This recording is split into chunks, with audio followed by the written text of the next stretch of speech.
Here's a chart that describes most engineering careers. Salary climbs for the first 3 or 4 years, fast enough to feel like a trajectory. Then it flattens. Not because you stopped learning, not because you stopped working hard. You're shipping more code than ever, and the line just stops moving. If that's you, this video is the diagnosis, not a pep talk. First, let's kill the framing. $10,000 a month is about $120,000 a year. Per US labor statistics, that's roughly the median software developer base. Not a yacht, not exotic. In some markets, it's a stretch. At US senior levels, it's below median total comp.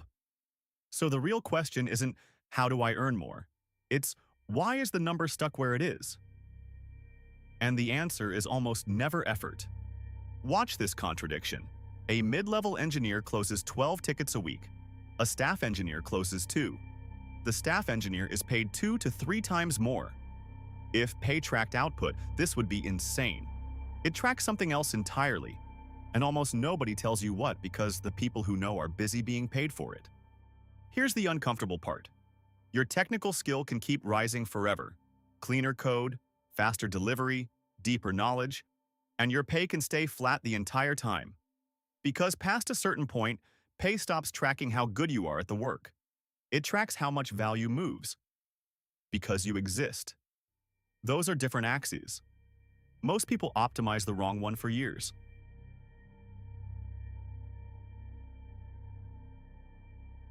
Almost every engineer believes the same thing early on. If I get good enough, the money follows. So you go deep. You learn the new framework, the system's design, the language everyone's hyped about. Your skill genuinely rises. And for the first few years, it works. Because early on, skill is scope. A junior who becomes competent is now worth more. Then the coupling breaks, and nobody warns you it broke. Take 2 engineers with identical technical skill. One writes excellent code for features they're assigned. The other writes the same quality code. But their work changes what an entire team can do. Removes a bottleneck, kills a class of bug, makes a risky thing safe. Same skill. Wildly different pay. The market is not paying for the code. It's paying for the size of the consequence. This is the skill ceiling, and it's the most important concept in this video. There's a level of competence where you're fully trusted to do the work well. Below that ceiling, getting better raises your pay because you're becoming reliable. Above it, getting even better at the same work barely moves anything. Because reliability is now assumed, and the market has started pricing something you may not even be doing yet. And here's the trap. Above the ceiling, the instinct is to do more of what got you here. Ship faster, write cleaner, take more tickets. It feels like progress. It produces almost no income change, sometimes for 5 or 10 years. You're not failing. You're succeeding at the thing that stopped mattering. Below the ceiling, pay tracks skill. Above it, pay tracks consequence. Let's define the trap precisely. Most engineers operate as a function. Ticket goes in, working code comes out. Repeat. This is doing tasks. It is genuinely valuable. Companies need it, but it has a property that caps your income. It's bounded by your hands. You can only close so many tickets. Your value is capped at your personal throughput, and throughput has a ceiling. Now watch the other mode. Instead of closing the ticket, you ask why the ticket exists, and you remove the cause. A whole category of future tickets never gets created. You didn't do a task. You changed the system so the task isn't needed. Your effort was the same. The consequence was not bounded by your hands, it scaled past you. That's creating value. Pay tracks that second thing. The technical word for it is leverage. Doing tasks is linear. One person, one unit of output. Creating value is leveraged. One person changes what many people can produce. Senior pay, staff pay, the whole top of the curve. It is the market pricing leverage. Not hours, not tickets, not even skill past the ceiling. The multiplier on other people's output. Make this concrete. Fix the bug versus make this class of bug impossible to write. Ship the feature versus make shipping any feature twice as fast for the whole team. Answer the question in stand-up versus write the thing so the question is never asked again. Left column, bounded by you. Right column, scales past you. The salary difference between a mid and a staff engineer is almost entirely which column they live in. And here's the painful case because it's the most common one. The brilliant engineer who is purely a task executor, maxed technical skill, closes hard tickets fast, genuinely respected, and stuck at mid-level comp for years, because every bit of that brilliance is spent on work bounded by their own hands. Skill is not the missing piece. Leverage is. They were never told there was a second axis. So the daily question changes. Not what task is next. That keeps you linear forever. The question is, what, if I changed it, would make a large amount of this work unnecessary or safe for everyone? Most engineers never ask that, because the system rewards closing the next ticket today. The income ceiling is built out of 1,000 reasonable next tickets. People think mid, senior, and staff are skill tiers. They're not. They're scope tiers. The difference isn't how well you code. It's the size of the thing you make certain, and how many people that frees. Let me give you the behavioral definition the rubrics actually encode, not the HR poster version. Mid-level. You are handed a well-defined problem and you solve it correctly and reliably. The scope is the task. Someone else decided what should be built and broke it down.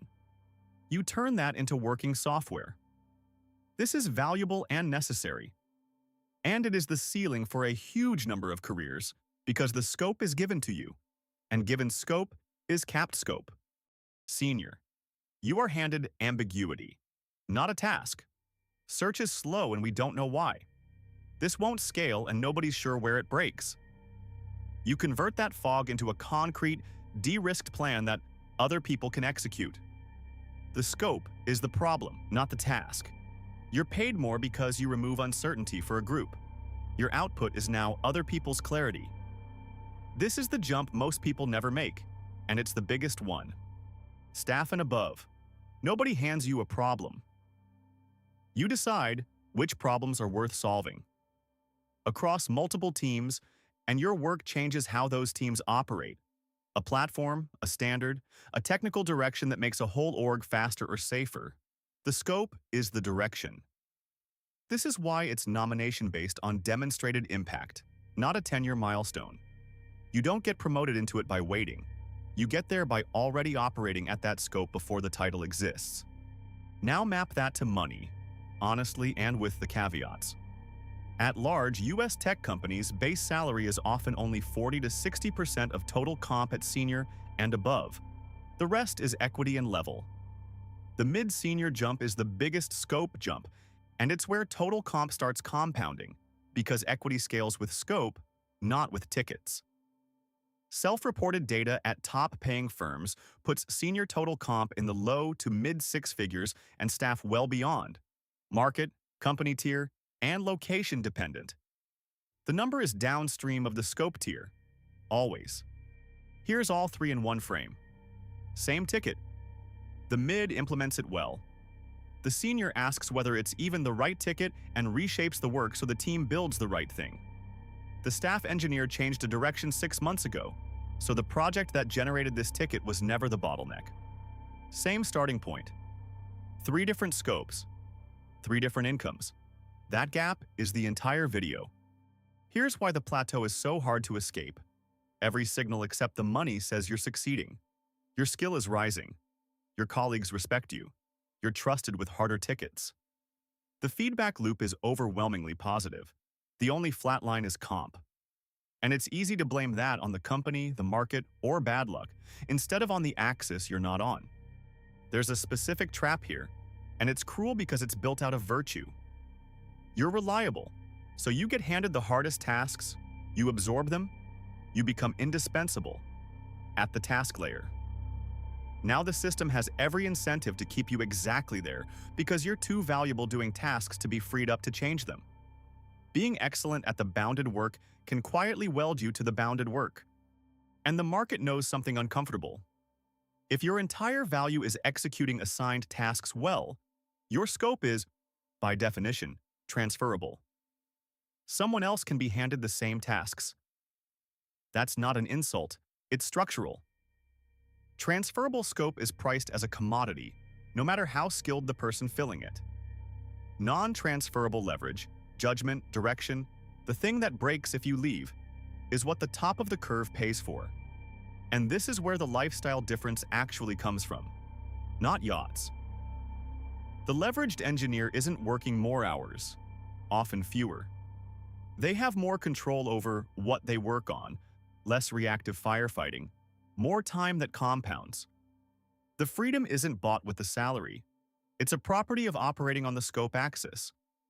The money and the time are the same thing viewed twice. Indispensable at the task layer is the most expensive, comfortable place to be. If you want the number to move, and I'll be honest, not all of this is fully in your control, here's what actually changes it, by mechanism, not motivation. None of this is work harder. Most of it is work on a different axis. First, change the axis you optimize. Same hours, different target.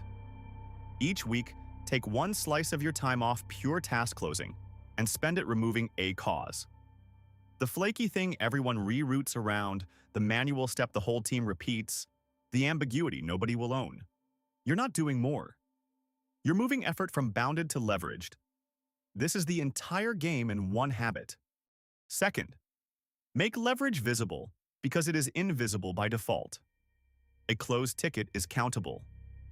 A prevented outage, a category of bug that no longer exists. 3 teams unblocked. Those leave no artifact unless you create one. Promotion and comp calibration price. What can be seen and attributed? If you reduced uncertainty for a group and nobody can point to it, the market behaves as if it didn't happen. Write it down in impact terms before the review cycle, not after. Third, stop receiving scope and start taking it. The mid-senior jump is literally this. You stop waiting for a well-defined task and start walking toward the ambiguous problem nobody wants to own, and you bring back a plan. You don't need permission to understand why search is slow. The title follows the behavior. It almost never precedes it. Fourth, and this is the one people resent until it clicks. You get promoted for already operating at the next level, not to start operating there. Staff is nomination-based on demonstrated impact for exactly this reason. The rubric isn't a list of permissions you unlock. It's a description of behavior you exhibit first, that the title later recognizes. If you're waiting for the title to start acting at that scope, you've inverted the causality and the wait is infinite. Fifth, and this is the honest caveat the motivational videos skip. The same leverage is priced wildly differently by where you are. Company tier, equity model, and market can move total comp by multiples for identical scope. Base is often only 40 to 60% of senior comp at top-paying firms, and that part barely exists in some markets. Some of your ceiling is your axis. Some of it is your pond. Optimizing the first without ever reconsidering the second is its own kind of trap. Here's the part nobody tells you early, when it would have helped most. Your income in tech is not a function of how hard you work or how good you are at the work. Past the competence ceiling, it's a function of how much value moves because you exist, how visible and attributable that is, and what pond it's priced in. Effort and skill were the right answer for about 4 years. Then the question changed and the answer didn't update. There are 2 axes. The skill axis. You get better at the work, indefinitely. The scope axis. You change how much the work matters and to how many people. The first one has a salary ceiling and almost everyone is on it without knowing. The second one is uncomfortable, slower to feel rewarding, and political in ways engineers hate. It is also the only one the top of the curve is paying for. So the question was never, why am I not making more? It was, which axis have I been optimizing, and for how long? That's not a comfortable question. It's a useful one. And useful beats comfortable if you actually want the number to move. You're not underpaid for your skill. You're paid exactly for your scope. So, $10,000 a month is roughly US median base. The problem was never the number, it's the level. Below the competence ceiling pay track skill, above it, consequence. Tasks are bounded by your hands. Value scales past them. Mid owns the task, senior owns the problem, staff owns the direction. And you operate one level up before the title, never after. If this was useful, subscribe. Next, how to operate one level above your title without asking permission.